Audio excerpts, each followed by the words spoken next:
welcome to Brandon's Comedy Bomb Show, where I bring you your favorite comedians to tell their stories about their most memorable moments bombing on stage. I'm your host, Brandon Phillips, and today's guest, I have none other than Justin Hires. You guys have seen him on MacGyver. You guys have seen him on Rush Hour, the TV show. You've even seen him on Key and Peele. Yo, give it up for Justin Hires, you guys. Justin! got the comedy background. What's up, man? Welcome, man. Thank you, man. Thank you for coming on the show. Hey, man, thanks for having me, brother. So, Justin, first of all, let's start here, man. Where you from? I'm originally from St. Petersburg, Florida. Okay. Born and raised. But yeah, man, I mean, St. Pete, Southside St. Pete, you know what I'm saying? All right. My music, I talk about it, you know, raised next to the trap. literally raised next door to the dope house. Yeah. That's not a euphemism. That's not one of those, oh, it's a couple houses down. Like, no, literally next door. Right. Was the house. So I mean, that's where I'm from, you know. Okay. How long you been doing stand-up for? I say now it's gonna be a strong 13 years solid. Well, I don't even know if people could count 2020. I mean, I guess you have to technically, you know. We could probably just check this year off and mark this year off as. I think we all went on mandatory hiatus this year. But I mean, in June, I guess, June. Yeah, like maybe I think June 1st marked 13 years, like doing stand-up consistently. I did it a little bit when I was in college. Yeah. I always tell people I don't really count it because I got up like, I don't know, 9 times when I was in college. Okay. You count your first time actually doing stand-up as when you moved to LA, like when you first. Well, that's when I started doing it for real. You know, I count the first time I did it. I was 18 at the Punchline Comedy Club. Okay. And that's the first time I ever did stand-up. But I don't really count that in my years because, like I said, I wasn't really getting up. I didn't know you had to get up often, which actually kind of leads into my story when we get to it. Right. But it's about getting up consistently. You know, that's when you really start doing stand-up. Okay. All right, cool. So Justin, basically, you know, you're here basically to discuss your most memorable moment bombing on stage, man. Do you? So where did it start? Let's start there. Where was the show at? Fort Valley State, I think, University. I think that was the name of it. I think it's called Fort Valley State. Everybody at Fort Valley, like, nigga, you remember the name of it. You remember the name. You know what's off? Like, you don't remember? I think it was Fort Valley State. But yeah, and I was in college at the time. See, that's one of the few times I had actually got up on stage. And my friend, his name is also Justin. His name is Justin Mitchell. Uh-huh. And at the time, he was getting a lot of buzz because he was on a show on BET called Coming to the Stage. So Coming to the Stage is when another comedian, Lil JJ, kind of took off at the time because he won that competition. He was like 13 years old or something doing stand-up. And so my friend was the runner-up. And so he was kind of building a buzz, and Justin is from Atlanta, so he's from Georgia. Fort Valley is like like an hour or so away from Atlanta. And so we met at my school. Me and Justin met, you know, because at Clark Atlanta, he came to speak to the kids because, like I said, he was kind of getting a name for himself, and he was speaking to the students. And that's how me and him met because I was like, who this other Justin on TV that's a comedian? There's only one. There's only one Justin. That was really my mindset. Like, this girl called me. I'll never forget, this girl called me, and she was like, hey, Justin, that other Justin from BET in the Student Center. I was like, what the fuck? I'm the only funny Justin. And so I fucking got out of my bed, went to the Student Center to meet him, and then when we met, he was a good dude. And so and we just clicked. So we started becoming cool, and then he had a show at Fort Valley State University to headline. I think he was headlining, or he had to be headlining because he brought me to open up. Oh, okay. So he had asked me, he was like, hey, he always asked me, hey, how often you been going up? I'm like, oh, man, I'm going up all the time, man. Yeah, I go up, I get up. Yeah, man, I get up. Right. I had literally probably been up maybe 6 times in my entire life, right? Hey, maybe. I went to comedy club. Make it. Say that again? Fake it till you make it. Fake it till you make it. Well, yeah, well, they made me that night. So so I was like, all right, man, I'm finna I was like, he was like, well, you want to open up for me on the show? I was like, hell yeah. So we're driving to Fort Valley State University, and in the car, I said some random joke. You know, I said something random, like off. I don't even remember what the joke. I just said something random on in the car. He was like, "You should open up with that," and I was like, "Oh, okay, cool." Yeah. I didn't know as a stand-up comedian, do your jokes that you know work. You know what I'm saying? I was just like, man, whatever, man. I was like, yeah, he know what he talking about. He on TV. I ain't, you know. So I'm like, cool. So we get to the school, and I tell the first joke. I go out there and I tell the first joke, and crickets, right? I'm talking about crickets. And it's packed. And we in the auditorium, it's packed all the way to the back. Crickets. Man. And then in my head, I did a countdown to the boos. I literally did a count. After I said that first joke, in my head, I said 3, 2, boo. I said, oh, you gonna beat me. You gonna beat me to the punch. Boo. So I'm talking about the entire audience is booing me. Boo. So I'm still standing up there on stage, just taking it. Taking it to the chest. Bad. Huh? Taking it to the chest. Taking it to the chest. I'm thinking, man, this ain't too bad, right? I'm like, this ain't too bad. So I'm standing there, and I said, that's all right. I'm going to just stand here and look cute. A girl in the front row said, not in them busted-ass Reeboks. Ooh. The whole crowd, oh! So she gets the first big laugh of the night from me. Oh. Yeah. The whole crowd go, oh, shit, oh. Then it was a dude in the back. It was some dude in the back, a student. He was like, man, get your ass off stage. I said, man, shut your old black ass up. He said, tell me something I don't know. The whole crowd, oh, shit, oh. Yo, everybody's landing jokes except me. I'm like, the crowd is killing, you know? And so then they played music. They fucking Apollo'd me. Who said they Sandman me? Somebody on the piano. And then my homeboy Justin had to come out onto the stage and save me. And that's when that movie Ray was popping.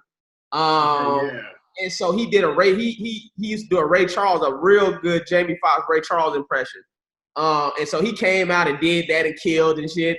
Now I'm gonna tell you the worst part about this story, which is that night he went to a house party. We still in Fort Valley, in the city of Fort Valley or whatever. We go to a house party. All the students that was at the show that night, they're at this house party. And so now wait a minute, I wonder if y'all can see. I'm sitting in my chair like this. Because, you know, everybody from the show just walking by. They're like, that's the nigga that bombed tonight. And I'm just like, and it's the worst because it's like if you at somebody's house getting bombed and then being at that house party that night because I rode with Justin. That's before Uber, and plus it was like an hour and a half anyways. Right. But that's like you being at somebody's house. I'm talking about the show, not even the house party.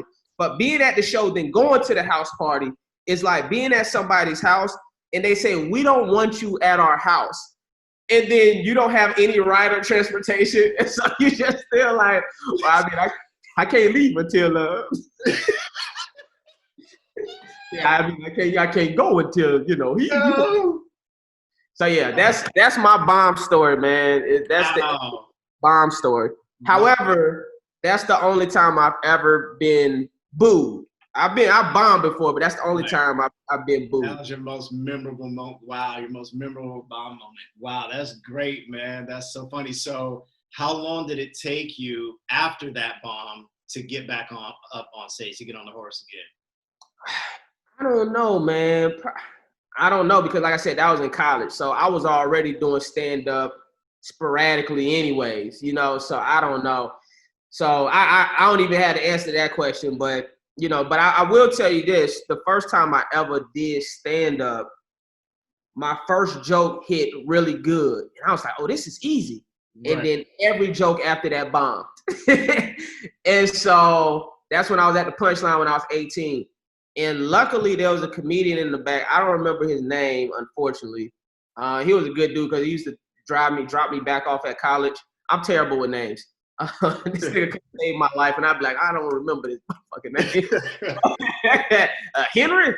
But in any case, luckily, it was a comedian in the back.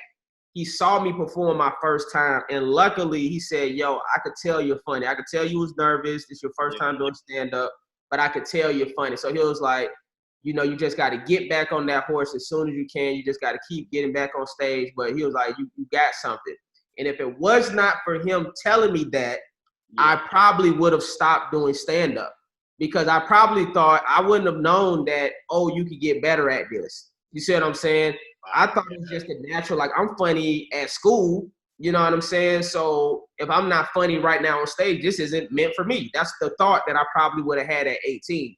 So luckily God placed that dude in the audience to see me, that comedian, to speak those words of positivity to me so I could keep going. And thank God it did. So that's why anytime I see a comedian bombing or if I see a comedian that have some sort of potential, I always give them some words of encouragement because I know if it wasn't for that guy, you know, who knows? I might be a fucking accountant right now, you know, or a news anchor. You know, I wanted to be a news anchor. You know what I'm saying? I probably would be doing that right now, you know? Yeah. Well, yo, that's great that you said that. And that actually brings in, so to kind of close this out to my next couple questions is, so closing questions, what important comic lesson would you tell yourself if you could go back in time? Don't get off of YouTube. I would have stayed my ass and kept putting out content on, I mean, I talk about this with my wife a lot, but I regret it and I don't regret it. Yeah. You know what I'm saying? Because at the time I was doing, I'm glad I developed and worked into being a legitimate stand-up comedian. And I know if I was probably doing a video every day, I wouldn't have put in that work to become a legitimate headliner. So, you know, that's the one thing. But I mean, really, but just still realizing to put out some type of content online consistently, that's the one main thing I would have told myself to not just let it go completely. And then really just to do you at the end of the day. People go come up and give you advice, you know, hey, don't cuss, or hey, you talk about sex too much, whatever. It's like, man, you just got to do you. You have to be authentic to yourself. You know, it's like my goal isn't to make you feel comfortable about what I'm doing. You see what I'm saying? Like, and then most of the people that be giving you advice be people that ain't even that fucking successful. You know, it's like, it ain't like it's Chappelle telling you this shit. You know what I'm saying? It's somebody that's at an open mic or a comedy club with you. Like, nigga, go star on a TV show first before you fucking tell me what I should and shouldn't be doing. So I don't know. Not to say people that ain't at that level. I feel like wisdom can come from anywhere. I mean, a homeless dude could give you some wisdom. I mean, good wisdom is good wisdom. Absolutely. I agree.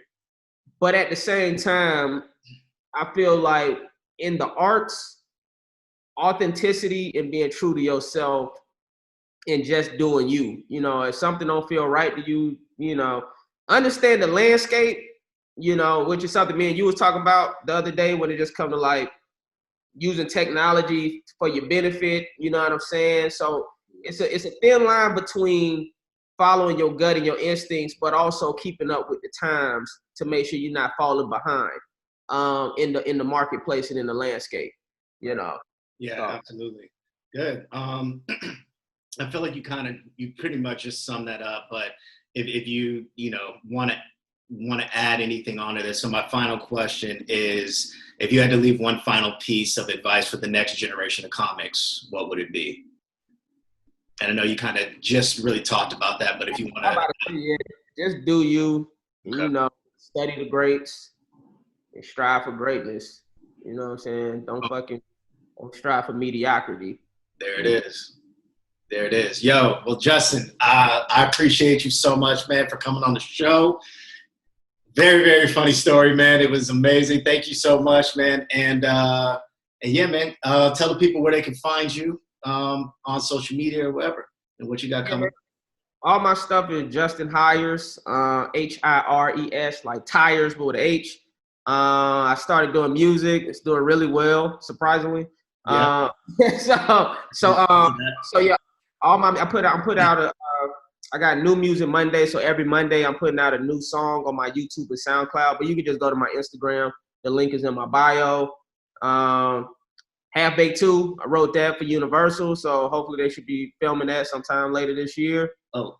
And MacGyver season 5, we should be getting back to filming that sometime later this year too. MacGyver on CBS Friday nights at 8:00. Dope. Congratulations, yo. Well, thank you again, Justin. I appreciate you, brother, and continued success, man.